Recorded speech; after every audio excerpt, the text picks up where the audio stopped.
Have you ever felt your heart race just thinking about speaking English? Like you're about to step onto a stage with a spotlight shining right on you? Oh, absolutely. That feeling of dread is something almost every English language learner experiences. Let me welcome you to the Speak English Confidently podcast, your fun, friendly English gym. I'm Alex. And I'm Jamie. We're your buddies who'll help you speak with confidence, laugh at mistakes, and enjoy the journey. No pressure, no judgment, just real talk and real progress. Exactly. If you've ever felt nervous speaking English, or worried about your accent, or frozen in front of a native speaker, this podcast is for you. And today, we're diving into something super relatable, the fear of speaking English. We have Mia with us, who is going to share her experiences and help us understand this challenge better. Welcome, Mia. We're so glad to have you. Hi, Alex. Hi, Jamie. I'm excited and a little nervous. That's perfect. Nervous means you care. And trust me, everyone listening feels the same way. True. You're representing millions of English learners right now. No pressure, right? No pressure at all. Just three friends talking. So, Mia, tell us, what makes speaking English difficult for you? Honestly, I'm scared of sounding wrong. Like, what if people don't understand me? It's so interesting that you bring that up, Mia, because that fear of judgment is a huge barrier for so many people. This is the unifying topic of our conversation today: how to face the fear of sounding wrong when speaking English. I totally get that. When I first moved overseas, I once said I'm exciting instead of I'm excited. People looked at me like I was announcing something inappropriate.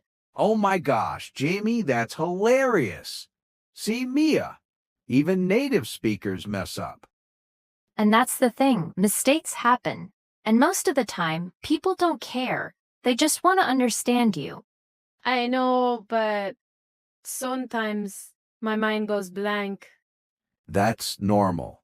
Speaking a second language is like performing on stage. Your brain gets shy. But here's the good news. Confidence is a skill. You can train it, just like a muscle. And that's what this podcast is all about. Absolutely. And I think the key is to start small and celebrate every little victory. That's going to be a recurring element for us. Recognize those wins, however small. Love that. So, Mia, do you have a real-life example of a moment when English made you panic? Yes, I was ordering coffee overseas, and the barista asked, "Having it here or takeaway?" I froze. I didn't understand the question. I just stared at him. Oh, that's such a common one. And the worst part is, the longer you freeze, the more awkward it feels. Yeah, I ended up saying, "Yes," and he said, "Yes. Which one?" I'm sure many of our listeners have been in similar situations. It highlights how much confidence is linked to everyday interactions. And you know what? That's a perfect example of why we're doing this podcast. Because confidence isn't about knowing every word. It's about staying calm when you don't know the word. And learning simple strategies to survive those moments. So let's give our listeners their first confidence tip. Here's mine. Slow down. Most learners think speaking fast makes them sound fluent. But actually, speaking slowly makes you sound confident and clear. Yes, and here's my tip. Use simple words. You don't need big vocabulary to sound smart. You just need to communicate. That makes me feel better. Sometimes I try too hard to sound perfect. Forget perfect. Perfect is boring. We want you to sound like you, just a confident version of you. Earlier you mentioned that your mind sometimes goes blank. This is a really common issue. I think it's based on a common assumption that fluency equals perfect recall and instant responses. That's a great point, Jamie. It's like we expect ourselves to be walking dictionaries. But real communication is about adapting, finding alternatives, and asking for clarification. And remember, every time you speak English, even if it's messy, you're improving. It reminds me of something Mia said. Honestly, I'm scared of sounding wrong. That fear is so powerful, it can paralyze you. It's a vicious cycle, isn't it? The fear of sounding wrong makes you hesitate, and that hesitation can make you actually sound less confident. Totally. So how do we break that cycle? One small win at a time. As we said, confidence is like a muscle. You strengthen it gradually. Right. And that's where celebrating those small wins comes in. It shifts your focus from what you're doing wrong to what you're doing right. I love how practical that is. It's about changing the internal narrative. Instead of dwelling on perceived failures, acknowledge progress. And as a counterpoint to Mia's statement, consider Alex's comment. Forget perfect. Perfect is boring. That's exactly it. Mia's fear represents the initial hurdle, while Alex's statement represents the mindset shift needed to overcome it. It's about embracing imperfection as part of the learning journey. Ordered coffee today? Win.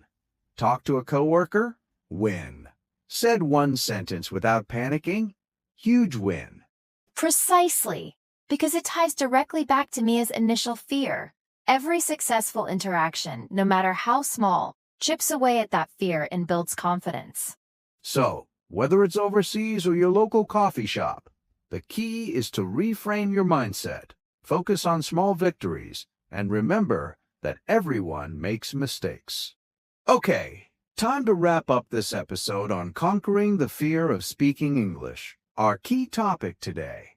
So, the most important takeaway is that confidence in speaking English is a skill that can be developed through practice, a shift in mindset, and celebrating every small win. Remember, it's not about being perfect. It's about being confident and communicating effectively. And that's relevant because in today's interconnected world, being able to communicate with confidence in English opens up so many opportunities, both professionally and personally. This has been great, Mia. Thank you for being our first guest. You were amazing. Thank you. I actually feel more confident already. And to our listeners, welcome to your English confidence journey. We're here with you every step of the way. So, for our next episode, we'll talk about why your accent is not a problem and how to use it as a strength. If you are liking this podcast, please like and subscribe to our channel. We'd love to help you with your journey. Also, let us know in the comments what topics do you want us to cover. Until then, keep speaking, keep trying, and keep believing in yourself. And we'll see you in the next episode.